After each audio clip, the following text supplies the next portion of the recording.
আজি হোলি সেয়ে ৰাতিপুৱা সোনকালে ঘৰৰ ডাষ্টিং ব্ৰেকফাষ্টৰ কাম শেষ কৰি গা ধুই ল'লোঁ। গোঁসাইৰ ওচৰতো ধূপ চাকি জ্বলাই ল'লোঁ। ফাকু লগোৱাৰ আৰম্ভণিটো হাজবেণ্ডৰ পৰাই কৰিলোঁ। ছোৱালীৰো দুইখন গালতে ভালকৈ ফাকু লগাই দিলোঁ। আমাৰ ঘৰৰ ওচৰৰ লগৰীয়া বাইদেউবিলাকো হয়তো অলপ পাছতে নহ'লে কাইলৈ ফাকু লগাবলৈ আহিব। 11 মান বজাত ময়ো ৰেডি হৈ ফাকুৰ প্লেটখন লৈ তললৈ নামি আহিলোঁ। ভণ্টিৰ গাড়ী আহি আমাৰ ঘৰৰ আগত হাজি। আজি ফাকু বুলি অলপ ওলাই যাম। প্ৰত্যেক বছৰে ফাকু বুলি ওলাই যোৱা হয়েই। মানুহবিলাকে বেলেগ বেলেগ কালাৰ লৈ ফাকু খেলাৰ দৃশ্যবোৰ দেখিলে খুব এনজয় কৰোঁ। তাতে আকৌ মুখত ফাকু লগাই ডেন্স কৰা দেখিলে নিজৰ মুখৰ হাঁহিটোও ৰখাব নোৱাৰোঁ। ভণ্টিক ফাকু দিয়াৰ পাছত ভণ্টিয়ে গাড়ী ষ্টাৰ্ট দিলে। আজি আমি ৰেজৰ্ট এখনলৈ গৈ আছোঁ।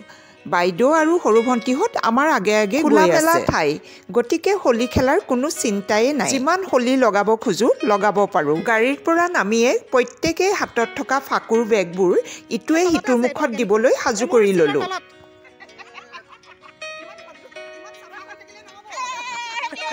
সৰু ভণ্টিৰ হাজবেণ্ডক ফাকু লগাবলৈ যাওঁতেই তিনিওজনী বাই ভনীয়ে কিমান যে দৌৰিব লগা হ'ল। বহুত সময় দৌৰাৰ পাছত যেনিবা ছাকচেছ হ'লোঁ।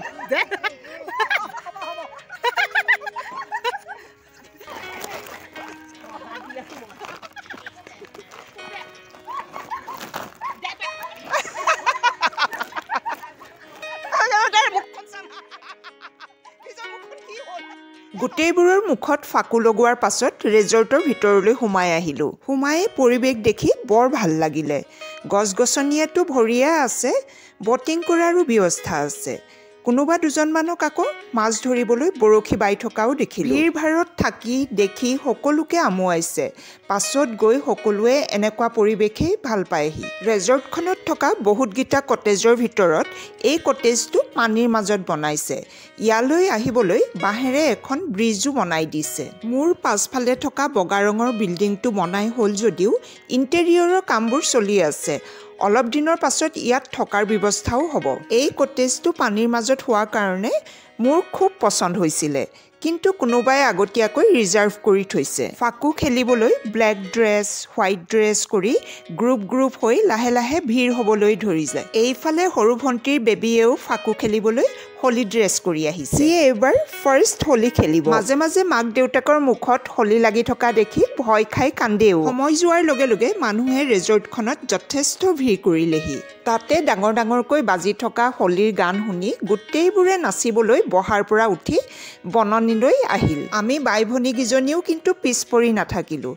খুব নাচিলোঁ, ফূৰ্তি কৰিলোঁ। আমাৰ সৰুকালৰ হোলীবোৰ আছিল 10টামান বজাত মাৰ পাৰ্মিশ্যন পালেই এক বাল্টি পানীত ৰং গুলি ঘৰৰ সন্মুখত ৰৈ থাকোঁ। পিচকাৰী বেলুনবোৰত ফাকু ভৰাই ৰেডি হৈ থাকোঁ, যাতে কোনোবা আমাৰ সন্মুখেদি পাৰ হৈ গ'লেই ফাকু দিয়া আৰু বেলুন মাৰি ফুটুৱাইছিলোঁ। যোৱাৰ লগে লগে এতিয়া সেইবিলাক দিন মেমৰি হৈ ৰ'ল। আজিকালি হোলী খেলাৰ ফূৰ্তিবিলাক বেলেগ হ'ল। হোলীত এনজয় কৰিবলৈ ডাঙৰ হোটেল ৰেজৰ্টবিলাকে ৰেইন শ্বাৱাৰ, ডেন্স ষ্টেজ আৰু কত যে কি এনজয় কৰিবলৈ সুবিধা কৰি দিছে। তেতিয়াৰ দিনৰ হোলী যেনেকুৱাই নহওক, আমি সকলোৱে আমাৰ জীৱনৰ বাকী সকলো কথা পাহৰি এই মুহূৰ্তখিনি এনজয় কৰিছোঁ। সেয়ে হয়তো ৰঙৰ উৎসৱ হোলী। আমাক ফূৰ্তি কৰি থকা দেখি হঠাৎ ওচৰতে বহি থকা ছোৱালী এজনী আহি আমাৰ গোটেইবোৰকে হোলী লগাই আমাৰ লগতে অলপ ডান্সো কৰিলে। দিনৰ পৰা হোলী খেলি লাহে লাহে আন্ধাৰ নামিবলৈ ল'লে।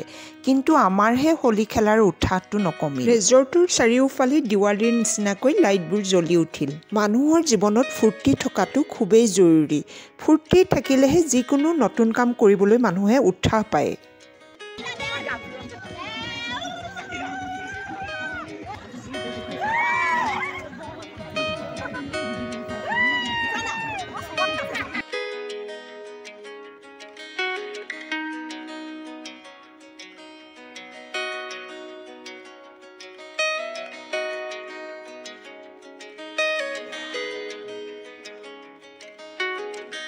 মাজে মাজে স্নেক্সত আলুৰ ফ্ৰাই, চিকেন ফ্ৰাই, পকোৰা, বাদাম ভজা খাই থকাৰ বাবে মোৰ ভোকটো একেবাৰে লগা নাছিল।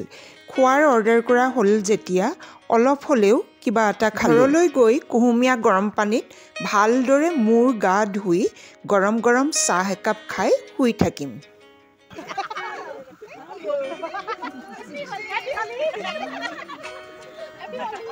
খাই বৈ লাহে লাহে মানুহবোৰ যাবলৈ ওলালে। কোনেও কাকো চিনি নাপাওঁ যদিও আমাক অলপ অলপ হলি লগাই থৈ গ'ল। আমিও ঘৰলৈ যাবলৈ গাড়ীত উঠিলোগে। গৈ থাকোঁতে গাড়ী ৰখাই হোটেলত গৰম চাহ সকলোৱে একাপ একাপ খাই ল'লোঁ। আকৌ অহা বছৰত নিউ ইয়েৰ নিউ হলিৰ কাৰণে অপেক্ষা কৰিম।